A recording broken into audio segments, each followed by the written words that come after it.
독장수의 독. 옛날 어느 시골 마을에 게으르기로 유명한 김서방이 살고 있었습니다. 김서방은 다른 농부들이 열심히 일을 하는데도 시원한 정자에 앉아 늘어지게 하품만 하고 있었답니다. 으이구, 저런 게으름뱅이 같으니. 지나가는 사람들이 흉을 보아도 김서방은 아랑곳하지 않았답니다. 그래서 집이 늘 가난했어요. 아내가 남의 집 일을 도와주며 겨우겨우 살림을 꾸려 나갔지요. 그날도 김서방은 집 마당에 있는 나무 그늘에 앉아 더위를 피하고 있었습니다. 슬슬 배가 고픈 거 보니 저녁 때가 되어가나 보군. 김서방이 고픈 배를 슬슬 쓰다듬고 있을 때였어요. 마침 아내가 달걀을 한 꾸러미 들고 집으로 들어왔습니다. 웬 달걀이요? 옆집 닭이 낳은 거지요. 어제 일을 조금 도와주었더니 고맙다고 줬어요. 아내는 달걀을 마당에 놓고 부엌으로 들어갔어요. 김서방은 꾸러미에 든 달걀들을 보다 문득 엉뚱한 생각을 떠올렸습니다. 저 달걀들로 자라면 부자가 될 수 있겠군. 우선 달걀들을 이웃집 암탉이 알을 품고 있는 곳에 넣어두는 거야. 그러면 곧 알에서 병아리들이 나오겠지. 그 중에 몇 놈은 암병아리일 테고 그 암병아리들을 잘 길러서 알을 낳게 하는 거야. 그럼 그 알을 또 병아리로 만들고 그 병아리를 길러 달게 되면 또 알을 낳게 하고 또 그 알을 병아리로 키우고 그럼 알도 팔고 병아리도 팔고 닭도 팔 수 있겠구먼. 김서방은 머릿속으로 셈을 하며 앞으로 어떻게 하면 부자가 될 수 있을까 계속 생각했습니다. 돈이 많이 생기면 그 돈으로 새끼 암돼지를 사야지. 포동포동 잘 키우면 새끼를 많이 낳을 거야. 돼지가 여러 마리로 불어나면 팔아서 암송아지를 사야지. 암송아지가 커서 소가 되면 송아지를 여러 마리 낳게 되겠지. 또 그것을 팔면. 김서방은 점점 더 신이 나서 부자가 되는 상상에 빠져들었지요. 난 틀림없이 엄청난 부자가 될 수 있을 거야. 고래등 같은 기와집도 짓고 땅도 사고 하인도 부려야지. 진짜 부자라도 된 듯 정말 신이 나는걸. 김서방은 그렇게 상상을 하며 희죽희죽 웃기까지 했습니다.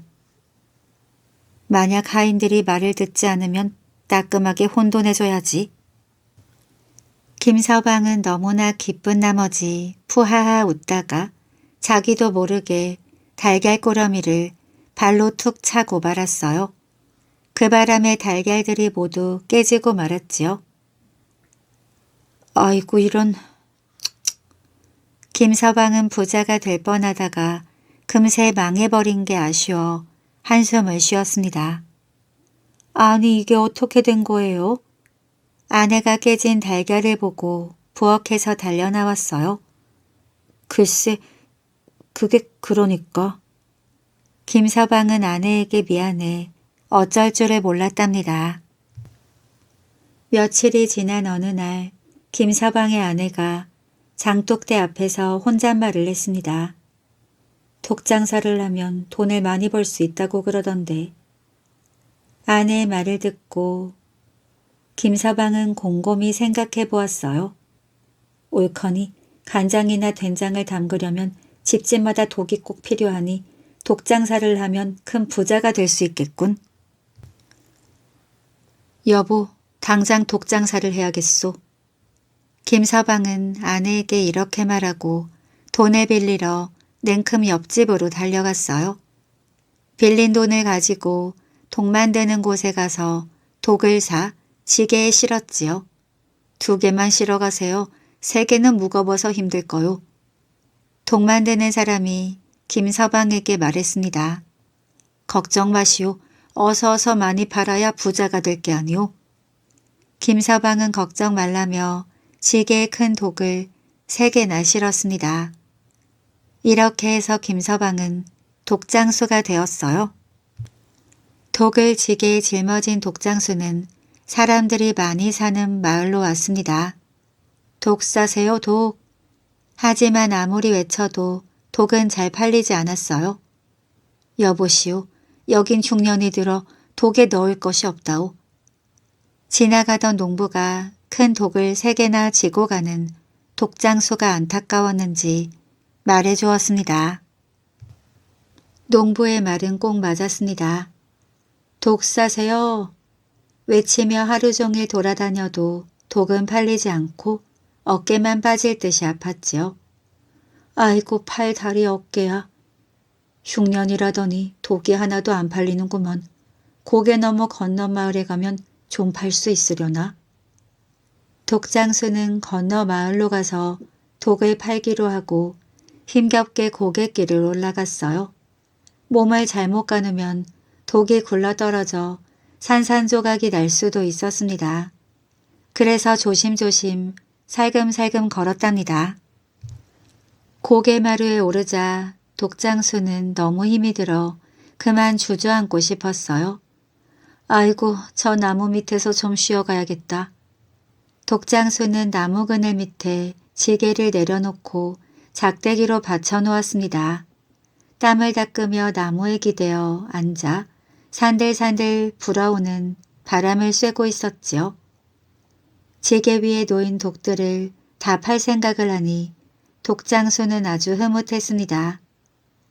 야, 정말 시원하구나.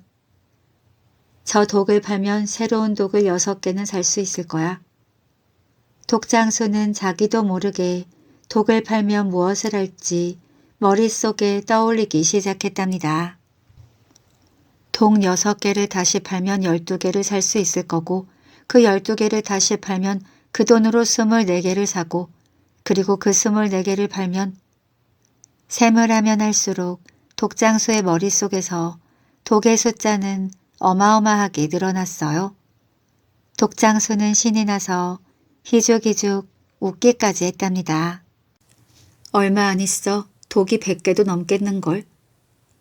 100개가 넘는 독을 다 팔면 엄청난 부자가 되어 있을 거야.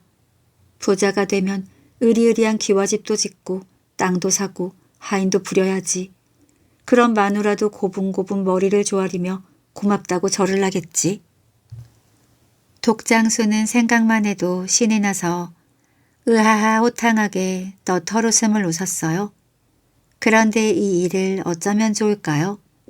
너무 좋아 손사래를 치며 웃다가 저도 모르게 팔로 지게를 받쳐놓은 작대기를 툭 밀어버리고 말았답니다. 지게는 기우뚱하더니 옆으로 팍 쓰러졌지요. 지게 위에 있던 독들도 모두 깨지고 말았습니다.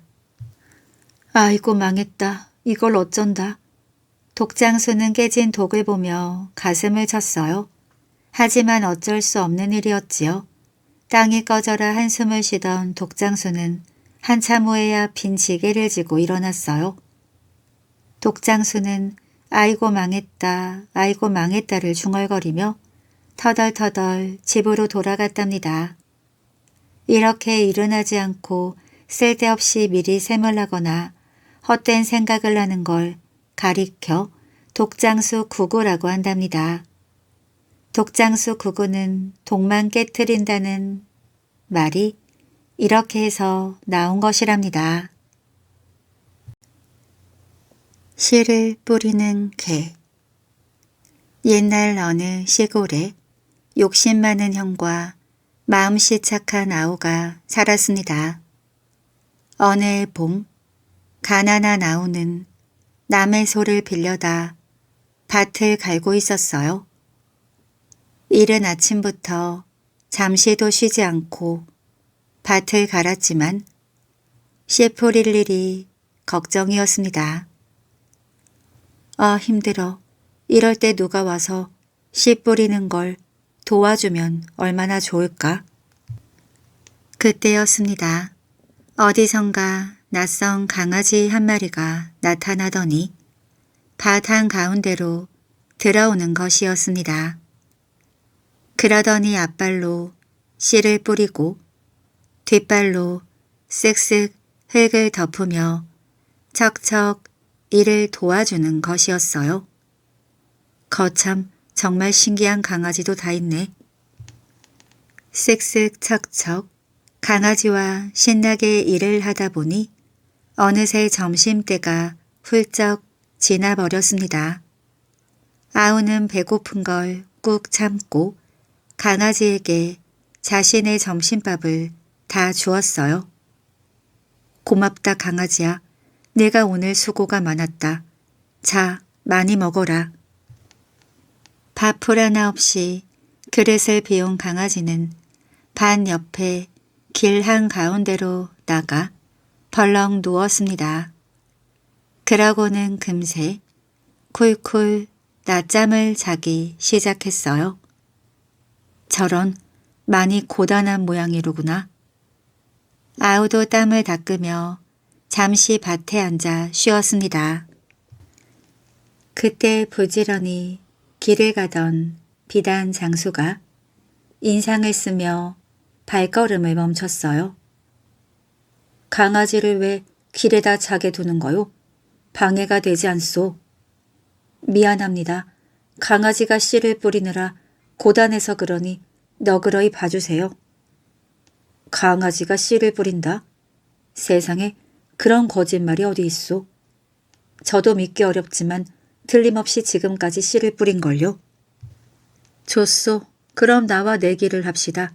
그 말이 정말이면 내 비단을 다 주겠소. 그 대신 거짓말이면 당신 소를 내가 끌고 가도 되겠소?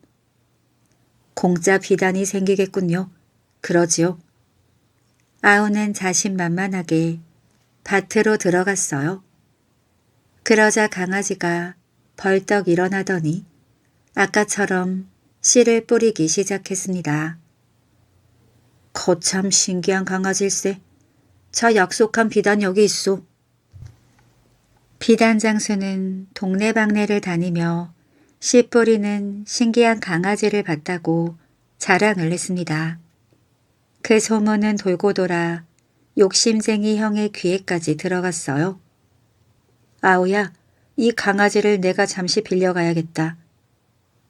대답도 듣지 않고 형은 강아지를 빼앗듯이 데리고 갔습니다. 다음 날 욕심 많은 형은 소를 몰고 강아지와 함께 밭으로 갔어요. 과연 소문처럼 강아지는 앞발로 척척 씨를 뿌리고 뒷발로 쓱쓱 흙을 덮으며 일을 잘했습니다. 점심때가 되자 욕심 많은 형은 밥을 혼자서만 다 먹어버렸어요. 쪼르륵 배고픈 소리를 내며 강아지는 길 가운데로 나가 기운 없이 누워 잠이 들었습니다. 형은 마침 지나가던 소금 장수를 큰 소리로 불렀습니다. 여보시오, 이리 와서 씨 뿌리는 신기한 강아지를 좀 보고 가시오. 에이, 그런 거짓말이 어디 있소. 못 믿겠다면 나와 내기를 합시다. 내 말이 거짓이면 내 소를 가져가고 내 말이 맞으면 당신 소금을 내게 주는 거요. 좋소, 그럽시다. 형은 공짜로 소금을 얻게 되었다고 생각하며 신이 나서 밭을 갈기 시작했습니다.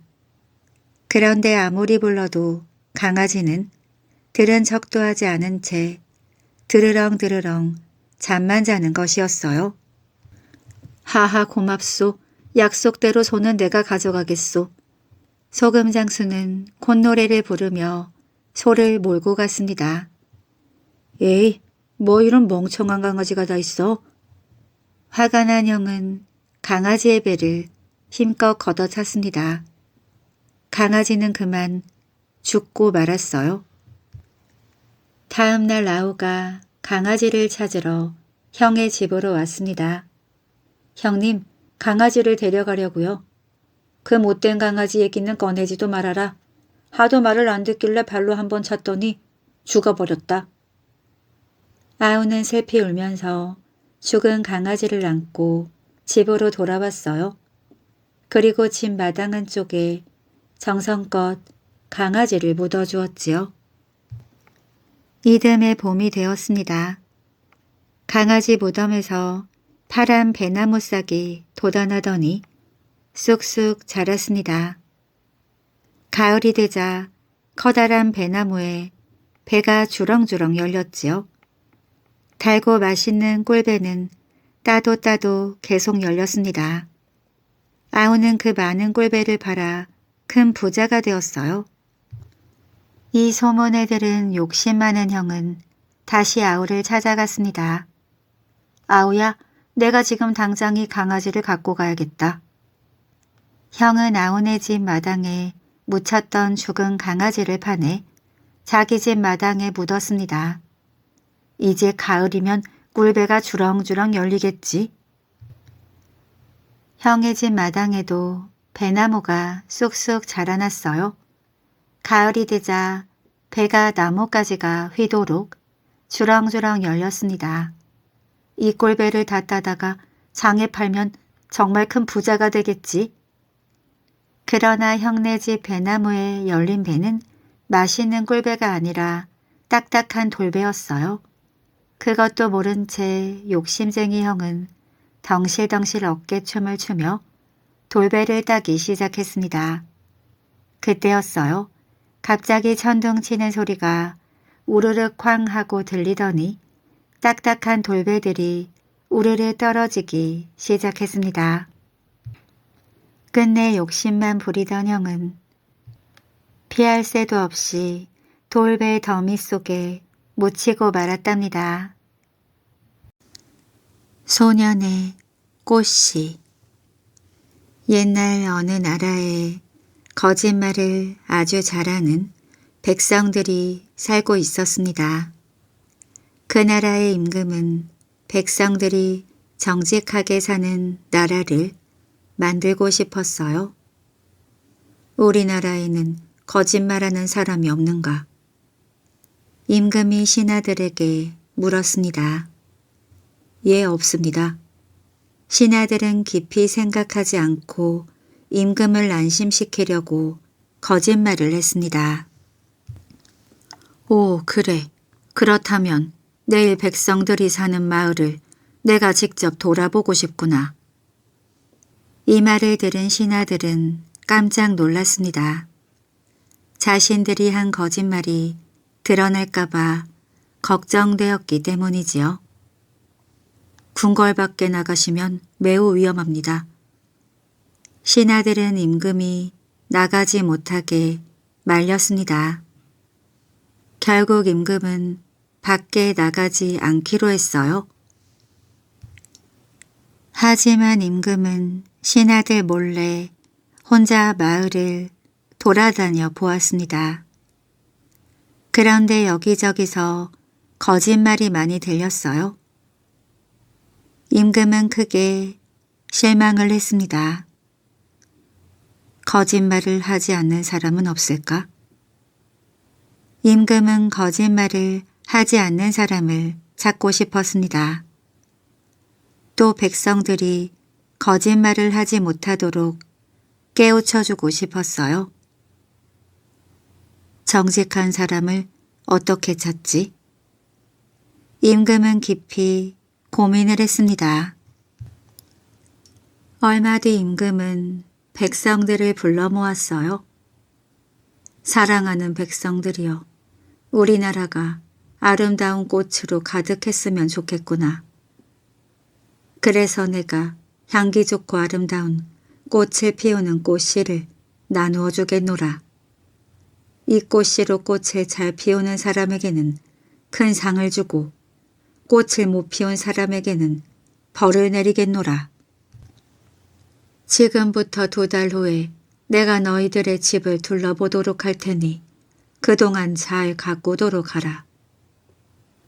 임금은 몸소 한 사람 한 사람에게 꽃씨를 나누어 주었어요.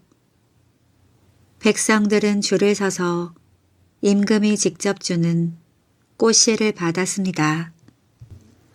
백성들은 햇볕이 잘 드는 곳에 꽃씨를 정성스럽게 심었습니다. 그리고 매일같이 싹이 트는지 살펴보며 열심히 물을 주고 가꾸었어요. 그런데 그렇게 정성을 들였는데도 한 달이 지나도록 싹이 돋아나지 않았습니다. 왜 싹이 트지 않지? 조바심이 난 백성들은 고개를 갸웃거렸어요. 이러다 꽃이 피지 않아 벌을 받으면 어떡하지? 그래, 다른 꽃이라도 심어야겠다. 백성들은 벌을 받는 것이 두려워 모두 꽃집에서 꽃씨를 사다 심었습니다. 또 어떤 집은 아예 꽃씨 대신 꽃을 심은 집도 있었어요. 그러나 한 소년만은 그렇게 하지 않았습니다. 언젠가는 싹이 트겠지. 그 소년은 정성스레 물을 계속 주었지요. 하지만 2달이 다 되어가도록 싹조차 나지 않았습니다. 내가 잘못해서 꽃씨가 땅속에서 죽어버린 모양이야. 그렇다고 임금님을 속일 수는 없잖아. 소년은 벌받을 각오를 단단히 했습니다. 집집마다 꽃들이 활짝 피었어요. 그런데 집집마다 꽃이 제각각이었습니다. 왜 서로 다르지? 아마도 임금님이 서로 다른 꽃이 피는 꽃씨를 나누어 주신 게 틀림없어. 백성들은 집집마다 꽃이 다른 것을 이상하게 여기면서도 그냥 넘어갔습니다. 얼마 후 약속한 날이 되었어요. 임금은 약속대로 백성들의 집을 일일이 둘러보았습니다. 집집마다 모두 울긋불긋 아름다운 꽃이 피어 있었지요. 백성들도 신하들도 형형색색의 아름다운 꽃을 보며 환하게 웃었습니다. 그런데 임금은 집집마다 활짝 피어있는 아름다운 꽃들을 보고도 즐거워하지 않았습니다. 오히려 얼굴을 찡그리고 있었지요. 꽃이 예쁘게 피었는데 왜 얼굴을 찡그리는 것일까? 백성들은 이상하다고 생각했습니다. 마을을 둘러보던 임금은 한 소년의 집 앞에서 걸음을 멈추었습니다. 소년은 꽃은커녕 싹도 틔우지 못한 화단 앞에 서 있었어요. 벌받을 각오를 하고 있는 듯 소년의 얼굴이 굳어 있었습니다. 임금이 그 소년 앞에 다가갔어요. 임금 옆에 있던 신하들은 큰 일이라도 일어날 것 같아 당황했습니다. 임금이 소년에게 물었어요. 너는 어찌해서 꽃을 피우지 않았느냐? 소년은 무릎을 꿇고 떨리는 목소리로 말했습니다. 임금님 용서하십시오. 다른 사람들은 예쁜 꽃을 피웠지만 저는 꽃을 피우지 못했습니다. 2달 전에 주신 꽃씨를 가져다 정성껏 물을 주고 가꾸었는데도 끝내 싹이 나오지 않았습니다. 소년은 눈물을 뚝뚝 흘리며 말했습니다. 소년의 말을 들은 임금은 찡그렸던 얼굴을 펴고 환하게 웃었습니다. 그리고 소년을 일으켜 세웠어요. 여봐라, 꽃을 피우지 못한 저 소년에게 내가 약속한 상을 내리겠노라. 옆에 있던 신하들과 백성들이 고개를 갸웃거렸습니다. 너야말로 내가 바라던 정직한 사람이로구나. 임금은 방긋 웃었어요. 소년을 앞세운 임금은 백성과 신하들에게 큰 소리로 말했습니다. 우리나라에서 가장 정직한 사람은 이 소년 한 명뿐이구나. 사실 백성들에게 나눠준 꽃씨는 찐 씨앗이었노라. 그런데 어떻게 그 씨앗이 저렇게 아름다운 꽃을 피울 수 있단 말이냐. 임금의 말에 주위는 찬물을 끼얹은 듯 조용해졌습니다. 다들 고개를 들 수 없었지요. 모든 백성들은 이 소년의 정직한 마음씨를 배워야 할 것이다. 임금의 말에 백성들의 얼굴은 더욱더 빨개졌습니다. 그리고 다음부터는 거짓말을 하지 않기로 마음먹었답니다. 부자가 된 부부. 옛날에 어떤 사람이 산속에서 움막집을 짓고 살다가 쌀 3가마니를 주고 번듯한 초가집으로 이사를 갔습니다. 그러던 어느 날 밤 누군가 산에서 쿵쿵 뛰어내려와 부엌으로 들어갔어요. 솥뚜껑이 들썩거리더니 그릇이 덜거덕 거리면서 뒤집어졌습니다. 또 키에 자갈을 담아 착착 까부르다가 절구통에 부어서 찢는 겁니다. 마당에서는 개가 흐르릉거리며 방문으로 뛰어 올라와 발로 긁으면서 아래로 툭 떨어졌어요. 외양간에서는 송아지도 훅훅 콧김을 내뿜으면서 네 발로 쿠당탕 뛰고 난리를 쳤습니다. 이거 틀림없이 도깨비 짓이로구나. 집주인은 꺼진 호롱불에 불을 붙이니 도깨비가 금방 콧바람으로 훅 꺼버렸습니다. 도깨비는 이쪽 저쪽 방문도 쾅쾅 닫고 난리를 피워댔어요. 집주인은 윗방에 가서 도끼를 들고 왔습니다. 문턱마다 3번씩 도끼질을 하면 도깨비가 물러가겠지. 집주인은 뒷문 문턱부터 도끼로 쾅쾅쾅 3번씩 찍고 호통을 쳤습니다. 정금 같은 쌀을 주고 내가 집을 샀더니 사람이 사는 집이냐 도깨비가 사는 집이냐 어서 물러가거라. 물러가지 않으면 무쇠솥에 펄펄 끓여 한강물에 던질 테다. 사랑방에도 윗방에도 쾅쾅쾅 부엌이고 외양간이고 변속간에도 쾅쾅쾅 문턱마다 3번씩 찍어댔더니 그때부터 도깨비가 조용해졌어요. 이제는 도깨비의 그림자도 볼 수 없게 되었지요. 그래서 집주인은 별일 없이 평안하게 잘 살았답니다. 뱀과 이순신. 이순신이 무관이 되고자 열심히 학업과 무예에 힘을 쏟던 젊은 시절의 일입니다. 무더운 여름날 순신이 땀을 식히기 위해 냇가에서 멱을 감고 있었어요. 그 모습을 나무 뒤에 숨어 몰래 지켜보는 눈이 있었습니다. 어쩜 저리 잘생기고 늠름하신 분이 다 있담. 아랫마을에 사는 김씨 처녀였습니다. 처녀는 벌써 몇 달째 이순신을 남몰래 짝사랑하고 있었어요. 너무 좋아해서 병이 날 지경이었지만 말 한마디 못해보고 혼자 끙끙 앓고 있었지요. 이렇게 몰래 지켜보는 게 다였답니다. 그렇게 날이면 날마다 숨어서 지켜보며 속을 끓이던 김씨 처녀는 결국 상사병이 나고 말았습니다. 자리에 알아누워 제대로 물 한 모금 못 마시고 밥 한 술 못 뜨고 꼬챙이처럼 말라갔지요.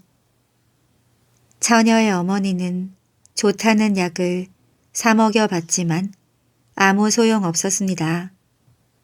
아니 얘가 도대체 왜 이럴꼬 어디가 어떻게 아파 아무것도 삼키질 못하노. 곧 죽게 된 처녀가 어머니에게 모든 것을 털어놓았어요. 어머니, 죽기 전에 그분을 한 번만 뵙고 싶어요. 그러면 원이 없을 텐데. 어머니는 딸의 소원을 들어주기 위해 윗마을의 이순신을 찾아가 간곡히 부탁했어요. 그런 일이 저는 전혀 눈치채지 못했습니다. 제가 댁으로 찾아가 따님을 만나보겠습니다. 그런데 오늘은 중요한 일이 있어서 가기 어려우니 하루만 더 기다려 주시겠습니까? 다음 날 순신이 약속대로 아랫마을 처녀의 집으로 갈 채비를 할 때였어요. 지난밤부터 내린 비가 점점 더 거세지더니 강물이 불어나 넘치고 말았지요. 홍수로 온 마을이 물바다가 되고 강물은 모든 것을 집어삼킬 듯 새차서 도저히 건널 수가 없었습니다. 섣불리 강을 건너다간 물살에 휩쓸려 물귀신이 될 게 틀림없었지요. 하는 수 없이 순신은 처녀의 집을 찾아가겠다는 약속을 늦출 수밖에 없었습니다. 이튿날 겨우 비가 그치고 물살이 잠잠해지자 순신은 바삐 아랫마을로 향했습니다. 아이고, 불쌍한 우리 딸. 불이 나게 달려왔건만 때는 이미 늦었습니다. 처녀는 이미 숨을 거둔 뒤였지요. 짝사랑하던 도련님을 끝끝내 보지 못하고 죽은 처녀는 한을 품고 커다란 뱀이 되었습니다. 처녀의 시신은 온데간데 없고 그 자리에는 무시무시하게 큰 뱀 한 마리가 따리를 들고 앉아 있었답니다. 약속을 지키지 못한 제 잘못이 큽니다. 오죽한스러웠으면 제가 들어가겠습니다. 이순신이 말했어요. 안 됩니다. 저렇게 큰 뱀이면 아무리 대단한 장사라도 당해내기 힘듭니다. 우리 딸이 나리를 해치기라도 하면 어쩐단 말입니까? 뱀이 혀를 날름대며 위협하는 모습에 처녀의 부모마저 겁을 먹고 이순신을 말렸습니다. 하지만 순신은 한을 품고 죽은 처녀가 무섭기보다는 가여웠어요. 죽기 전에 보러 가겠다는 약속을 지키지 못한 미안함도 컸지요. 평소에도 사람을 귀히 여기는 순신이었기에 남의 딱한 사정을 못 본 채 할 줄 몰랐고 그래서 이리 먼 길을 달려온 거니까요. 순신은 뱀이 된 처녀 옆에서 하룻밤을 함께 보내기로 자처했습니다. 순신이 방 안으로 들어서자 뱀이 스륵스륵 다가왔어요. 그러더니 순신의 몸을 칭칭 감기 시작했지요. 뱀이 온몸을 밧줄처럼 꽁꽁 동여매자 순신은 숨이 턱 막혔습니다. 하지만 아무 저항 없이 꾹 눌러 참았답니다. 얼마나 한스러웠으면 뱀이 되었소. 부디 원한을 풀고 좋은 곳으로 떠나시오. 순신은 조용히 마음속으로 빌며 동이 틀 때까지 뱀이 된 처녀와 함께 있었습니다. 날이 밝아오자 순신을 칭칭 감고 있던 뱀이 스스로 몸을 풀고 순신을 놓아주었어요. 제멋대로 다리를 마음에 품고 염치 없이 괴롭혔습니다. 그런데도 제 마지막 청을 뿌리치지 않고 이리 돌아봐 주셨으니 또 얼마나 감사한지요. 나리께서는 장차 이 나라 이 백성을 위해 큰일을 하실 분이니 나리의 은혜에 보답하기 위해 제가 힘닿는 대로 나리를 지켜드리겠습니다. 뱀 처녀가 순신에게 말하고 어디론가 스르르 사라졌습니다. 뱀은 순신이 목욕하던 강물로 들어가 강바닥에 따리를 들었어요. 잠시 후 강물 위로 솟구쳐 올랐지요. 그때는 더 이상 커다란 뱀이 아니라 거대한 용의 모습이었습니다. 용이 되어 승천한 처녀뱀은 그때부터 이순신을 항상 지켜주고 도와주었습니다. 뱀 처녀의 예언대로 훗날 이순신은 나라를 구한 큰 인물이 되었어요. 조선 선조 임금 시절 왜적들이 일으킨 임진왜란 때문에 온 나라가 쑥대밭이 되었습니다. 그때 삼도 수군 통제사로 조선의 바다를 지킨 게 바로 이순신이었지요. 높은 관직에 올라서도 나라와 백성을 생각하는 이순신의 마음은 올곧고 한결같았습니다. 그러나 그를 시기하고 모함한 자들 때문에 많은 고초를 겪었답니다. 명량의 전을 앞두고도 몹시 지쳐 있었지요.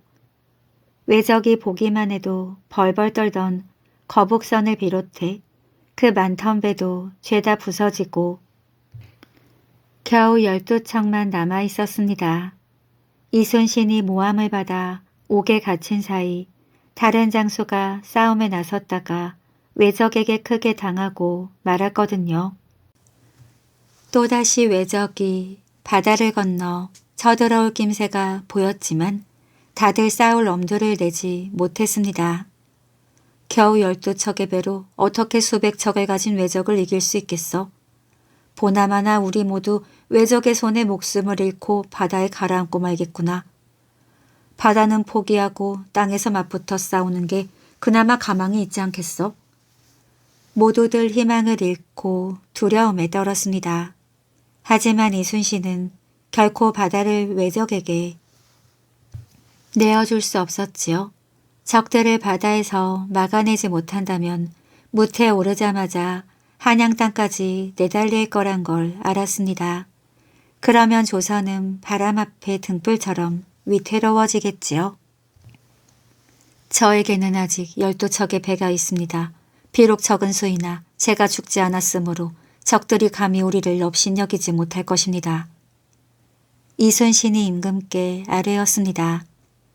바다를 포기하려던 임금도 마음을 바꿨어요. 외적들이 이름만 듣고도 벌벌 떤다는 이순신이 아니고는 나라를 지킬 방도가 없었으니까요. 12척 배의 간신히 구한 한 척을 더해 13척 배로 이순신 장군은 외적과 맞서 싸울 태세를 갖췄습니다. 하지만 싸움에서 이길 거라 믿는 병사들은 거의 없었지요. 두려움이 온 얼굴에 가득했습니다. 죽고자 하면 살 것이고 살고자 하면 죽을 것이니 너희들은 나를 믿고 따르거라. 장군의 말에 병사들의 눈빛이 바뀌었습니다. 죽음에 맞서는 용기를 이순신은 몸소 보여주었어요. 이순신이 탄 배는 가장 앞에 나서서 외적들의 배를 차례차례 부딪혀 깨부수었습니다. 단 한 척으로 적의 배 10여 척을 깨부수자 병사들도 사기가 치솟아 뛰어들었습니다. 10배가 넘는 외적의 배는 처참하게 부서지고 무사한 배도 달아나기 바빴어요. 겨우 13척의 배로 10배가 넘는 적을 물리친 겁니다. 어쩌면 무시무시한 용이 바닷물 속에서 이순신을 도왔는지도 모르지요. 그 후에도 이순신과 그의 수군은 여러 차례 외적을 물리쳐 조선의 바다를 지켰습니다. 오래전 용이 된 상사뱀의 예언처럼 이순신은 나라를 구했어요. 우리 땅과 바다에는 아직도 그의 기상이 서려 있답니다. 바다를 지키는 피리. 용이 된 왕이 있었습니다. 그것도 그냥 용이 아니라 나라를 지키는 호국용이 되었다는 왕 말입니다. 바로 신라의 문무왕입니다. 문무왕은 아버지 태종 무열왕이 삼국을 통일하고 세상을 뜨자 그 뒤를 이어 나라를 잘 다스렸습니다. 하지만 끊임없이 바다를 건너 노략질을 일삼는 왜구들이 늘 골칫거리였답니다. 내 죽더라도 용이 되어 바다를 지키고 이 나라를 지킬 것이다. 그러니 내가 죽거든 동해바다에 뿌려라. 왕은 입버릇처럼 말했습니다. 왜고를 막으려고 바닷가에 절도 세웠지요. 부처님의 힘으로 왜고의 침략을 막아보려고 했던 겁니다. 절 이름은 가문사라 하고 법당 아래 동쪽으로 향하는 구멍을 하나 파두어라. 내가 용이 되면 그곳을 통로로 바다를 오가며 신라를 지키겠다. 문무왕은 절이 채 다 지어지기도 전에 세상을 떠나고 말았습니다. 왕의 시신은 동해 앞바다에 떠있는 바위에 장사를 지냈지요. 지금도 동해바다에 문무왕의 시신이 묻혔다는 대왕암이 있습니다. 왕은 말하던 대로 용이 되어 가문사와 바다를 오가며 나라를 위험에서 지켰어요. 문무왕의 아들인 신문왕은 아버지의 뜻을 이어받아 가문사를 마저 지었습니다. 가문사가 다 지어지고 1년쯤 지난 때였어요. 바다에서 가문사를 향해 웬 작은 산 하나가 둥둥 떠내려 온다는 소식이 들렸습니다. 듣도 보도 못한 놀라운 일에 신문왕은 점을 쳐 어찌 된 사연인지 알아보았지요. 바다의 용이 되신 선왕께서 보내신 선물입니다. 나라를 지킬 보배가 그 산에 있을 것입니다. 가셔서 기쁜 마음으로 맞이하십시오. 점을 친 일간이 아뢰었습니다. 신문왕은 그 산으로 사람을 보내 살펴보게 했어요. 마치 거북의 머리처럼 생긴 산이었는데 그 위에 대나무 한 줄기가 있었습니다. 그런데 희한하게도 대나무가 낮에는 둘로 갈라지는데 밤에는 하나가 된다지 뭐예요. 대나무가 하나가 되자 7일 동안 비바람이 몰아치고 천지가 흔들렸습니다. 겨우 물결이 잔잔해지자 왕이 직접 그 산으로 향했어요. 작은 용 한 마리가 대나무를 지키고 있었지요. 용이 왕에게 검은 옥 허리띠를 바쳤습니다. 신문왕이 용에게 물었어요. 며칠간 살펴보니 대나무가 갈라지기도 하고 합해지기도 하는데 그 이유가 무엇인가? 그것은 소리로서 천하를 다스릴 상서로운 징조입니다. 대나무가 하나로 합해졌을 때 베어다 피리를 만들어 불면 천하가 평화로울 것입니다. 왕이 아랫사람을 시켜 대나무를 베어가지고 그곳을 나왔습니다. 그러자 바다를 떠내려온 산과 그곳을 지키던 용은 호련히 사라졌지요. 신문왕은 그 대나무로 피리를 만들었어요. 용의 말대로 대나무는 천하를 평화롭게 하는 신비로운 힘이 있었지요. 이 피리를 불기만 해도 적이 물러가고 병이 낫고 비가 오면 개고 바람과 물결도 잔잔해졌다고 하니까 말입니다. 수많은 파도도 잠잠해진다고 하여서 이 피리를 만파식적이라 이름 지었습니다. 그 뒤로 신라는 오래오래 부강했답니다. 바다는 호국용이 지키고 땅은 만파식적이 지켰으니 말입니다. 삼승 할망. 동해 용왕이 서해 용왕의 딸과 결혼하였습니다. 하지만 40살이 다 되도록 기다리는 아기는 태어나지 않았어요. 별별 약을 다 지어 먹었지만 효험이 없었습니다. 동해 용왕 부부는 캄캄한 밤에 아무도 몰래 용을 타고 탐나국으로 나왔습니다. 탐나국에서 유명한 동계 남절에 가서 조지 스님을 만났어요. 부처님께 100일 기도를 올리면 태기가 있을 것입니다. 조지 스님이 합장하며 말했습니다. 아기를 가질 수 있다는 희망이 생긴 용왕 부부는 동계남절에서 100일 동안 머물면서 정성을 다해 100일 기도를 올렸습니다.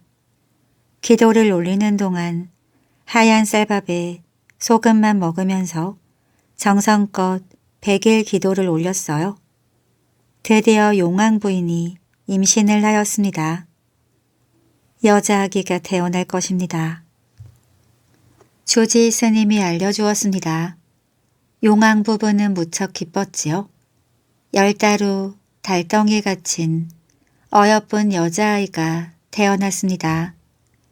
용왕 부부는 소중하게 얻은 자식인지라 만지면 부서질까 불면 날아갈까 금이야 옥이야 정성을 다해 키웠습니다.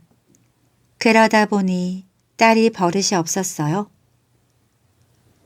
유모가 진땀을 흘리며 밥상을 차려오면 화를 내며 밥상을 걷어찼습니다.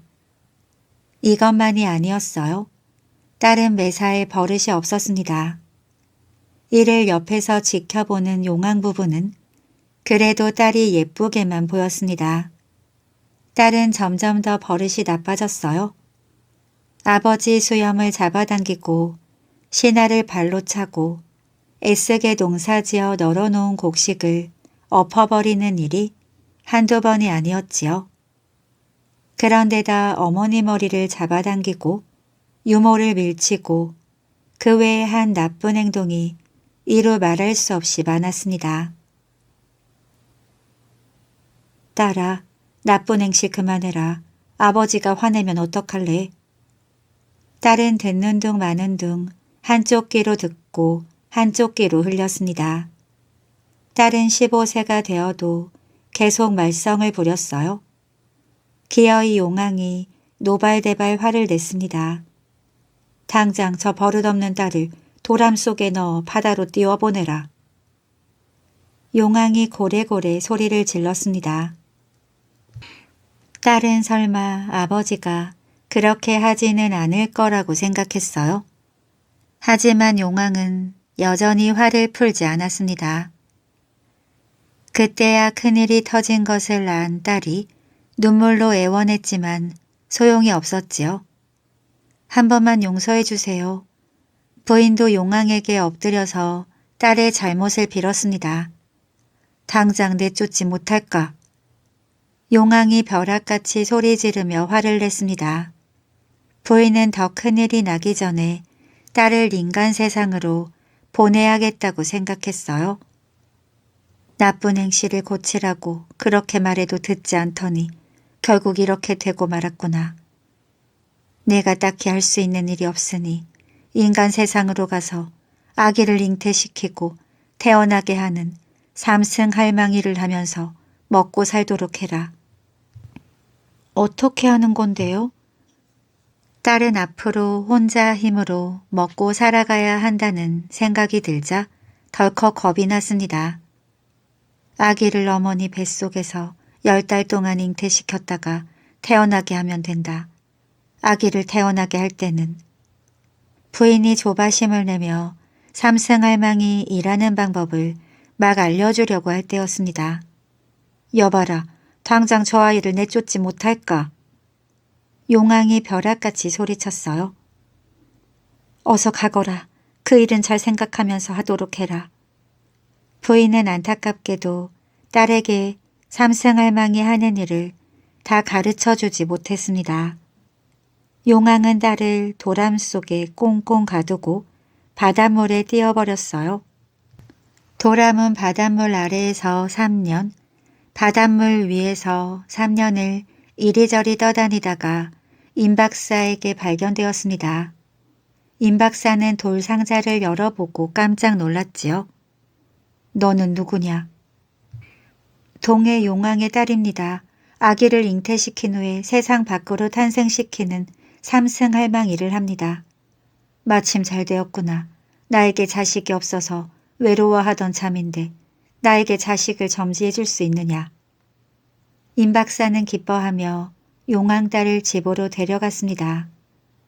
용왕딸은 어머니께 배운 대로 임 박사 부인에게 아기를 잉태시켰어요. 아기가 10달이 지나자 세상 밖으로 나오려고 하였습니다. 이걸 어쩌면 좋담. 아기를 세상 밖으로 나오게 하는 법은 배우지 못했는데. 임 박사 부인은 아픔을 참지 못하고 큰 소리로 울며 죽어갔습니다. 용왕딸은 어찌할 줄 몰라서 가위로 부인의 겨드랑이를 자르고 아기를 꺼내려고 했어요. 그러자 부인이 새파랗게 죽어갔습니다. 아기도 점점 세상으로 나올 힘을 잃어갔지요. 당장 내 집에서 나가라. 몹시 화가 난 임 박사가 용왕딸을 쫓았습니다. 임 박사는 원통한 마음을 어찌할 수 없어서 한라산에 올라가 제사상을 차려놓고 천지왕께 제사를 올렸지요. 천지왕님, 부인이 다 죽게 생겼나이다. 제발 부인을 살려주시옵소서. 이 소리는 천지왕 귀에도 들어갔습니다. 여봐라, 지부사천대왕은 이에 통한 곡소리가 누구 소리인지 알아보도록 하여라. 지부사천대왕이 그 이유를 자세히 알아보았습니다. 임박사 부인이 아기를 낳다가 다 죽어가는 줄 아립니다. 삼승할망은 어디 갔느냐? 삼승할망 자리는 비어 있습니다. 당장 삼승할망이 하는 일을 잘할 수 있는 자가 있는지 알아보도록 하라. 얼마 후에 지부사천 대왕이 천지왕께 고하였습니다. 인간 세상에 사는 명진국 따님이 적당합니다. 부모에 효도하고 가정을 화목하게 하지요. 그렇게 하도록 하라. 천지왕의 명령이 떨어졌습니다. 천지왕은 지부사천 대왕을 인간 세상에 보내어 명진국 따님을 하늘에 데려오도록 했어요. 명진국 딸이 천지왕 앞에 엎드려 절을 했습니다. 천지왕은 명진국 딸의 됨됨이를 보려고 일부러 떠보았지요. 아니 어찌하여 여자가 함부로 하늘 신전에 오느냐. 소녀도 할 말이 있습니다. 그러면 어찌하여 여자인 소녀를 부르셨는지요. 똑똑하고 영리하구나. 그만하면 삼승할망이를 잘할 수 있겠다. 천지왕은 두말 않고 허락을 내렸습니다. 천지왕님, 아무것도 모르는 소녀가 어찌 삼승할망이를 할 수 있겠습니까? 어머니 뱃속에서 3달 열흘 동안 잘 키워서 빳빳한 어머니 뼈를 느슨하게 늦춰서 세상으로 나오게 하면 되느니라. 명진국 딸은 마음속으로 이제 15세가 되었으니 무슨 일이든 해야겠다고 다짐하던 중이었습니다. 그러면 그렇게 하겠습니다. 더 생각할 필요도 없이 삼승할망이를 하겠다고 했지요. 그날부터 명진국 딸은 하늘 신전에 머물면서 삼승할망이를 하나에서 10까지 차근차근 배워나갔습니다. 자, 이제 인간 세상으로 가서 일을 시작하도록 하라. 명진국 딸은 명주옷을 눈부시게 차려입고 서천 꽃밭으로 갔습니다. 서천 꽃밭에는 환생꽃, 오슬오슬 꽃이 활짝 피어서 벌과 나비가 날개짓하고 싸움 싸울 꽃, 멸망꽃들은 검은 독을 뿜어대고 있었습니다. 이 꽃이 생명꽃이구나. 삼승할망은 첫눈에 생명꽃을 알아보았어요. 가까이 가자 파란 불꽃이 파릉파릉 피어오르며 삼승할망을 애워쌌습니다. 삼승할망은 가장 싱싱하게 핀 생명꽃 꽃가지와 번성꽃, 환생꽃 꽃가지를 꺾어서 소중하게 감싸쥐고 인간 세상으로 내려왔습니다. 명진국 딸은 당장 아기를 낳지 못하여 죽어가고 있는 임박사 집으로 갔어요. 버드나무 늘어진 연못가까지 왔는데 엉엉 우는 울음소리가 들렸습니다. 명진국 딸은 울음소리가 들리는 곳으로 가보았어요.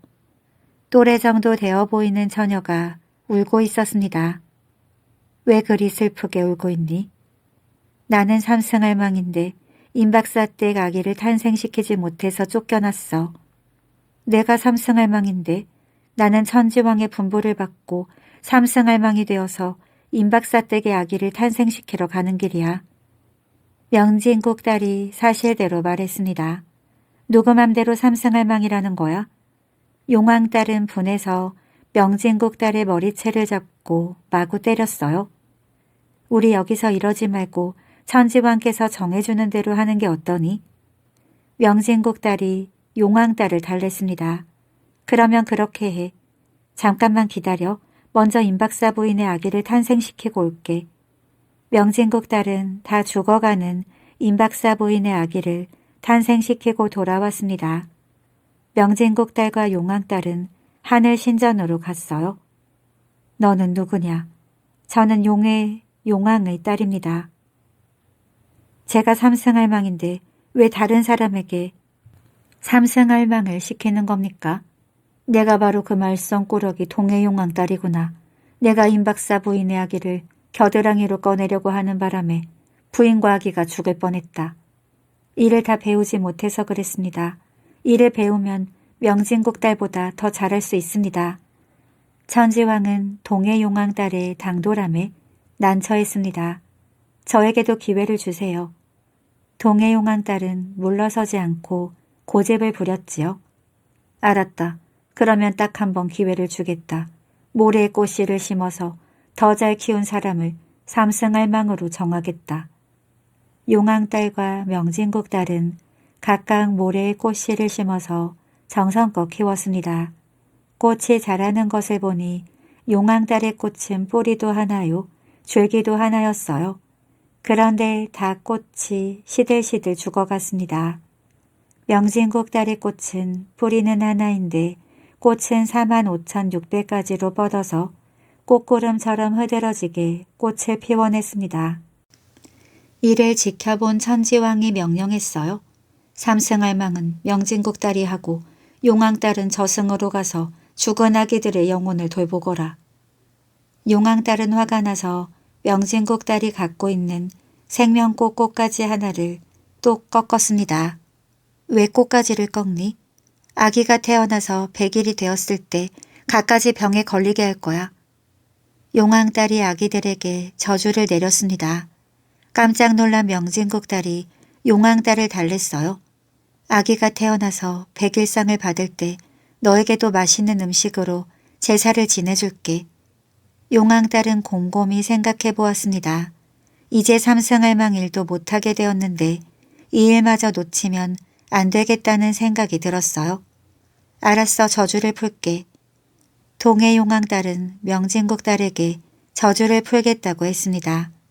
그리고 천지왕께 엎드려 고하였지요. 천지왕님, 저는 저승으로 가서 죽은 아기들의 영혼은 돌보는 일을 하겠습니다. 그래서 결국 명진국 딸은 삼승할망이 되었고 용왕 딸은 멸망꽃을 들고 저승으로 가서 아이들을 돌보는 일을 맡게 되었습니다. 삼승할망은 급히 아기를 해산시키러 가다가 하인들을 거느리고 마차에 앉아서 가는 마마신을 만났어요. 삼승할망은 공손하게 꿇어앉아 마마신께 인사를 올렸지요. 마마님, 아기들이 고운 얼굴로 태어나게 해주세요.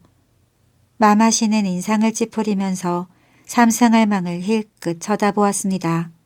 뭐? 중요한 일 때문에 가는데 감히 여자가 앞에서 얼쩡거리다니. 저리 비켜라. 삼승할망은 여자를 업신여기는 마마신의 교만한 태도에 화가 났지만 티를 내지 않고 조용히 지나갔습니다. 하지만 마마신은 더욱 교만해져서 태어나는 아기들을 울퉁불퉁 곰보로 만들어버렸어요. 이런 고약한 이가 다 있나? 삼승할망은 도저히 참을 수가 없었습니다. 어디 한번 끝까지 잘난 척 하나 두고 보자. 삼승할망은 생명꽃을 들고 마마신 집으로 가서 부인에게 태기를 주어버렸습니다. 마마신 부인은 10달이 지나서 아기를 낳을 때가 되었어요.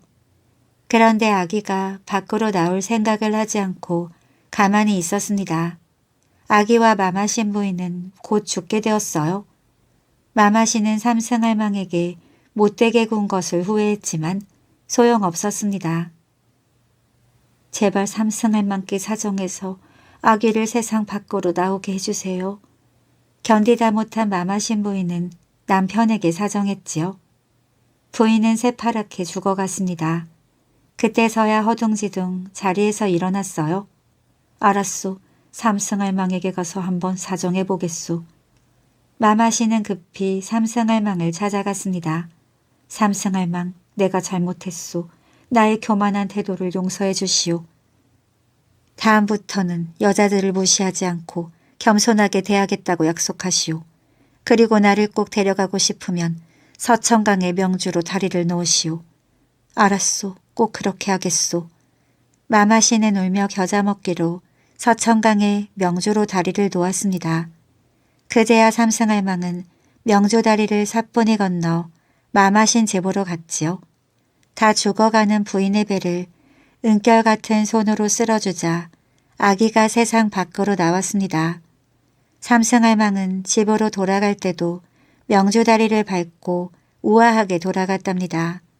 그 후로 마마씨는 길에서 삼승할망을 만나면 지나갈 때까지 공손히 머리를 숙이고 기다린다고 합니다.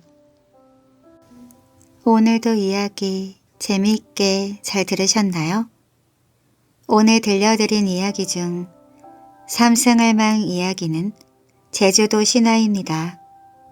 제주에는 오래전부터 전해져 내려오는 신들의 이야기가 참 많습니다. 그래서인지 사람들은 제주를 신비의 섬이라고 부르기도 합니다. 신들은 마음대로 이 세상과 저 세상을 오갈 수 있습니다. 우리가 상상하는 일이 이루어지기도 하고 꿈을 꾸고 그 꿈을 이룰 수 있는 재미있는 신화 들으시면서 삶의 지혜를 배우는 시간이 된다면 좋겠습니다. 오늘도 재미와 감동을 주는 옛날 이야기와 함께 편안한 잠자리 되시기를 바랍니다.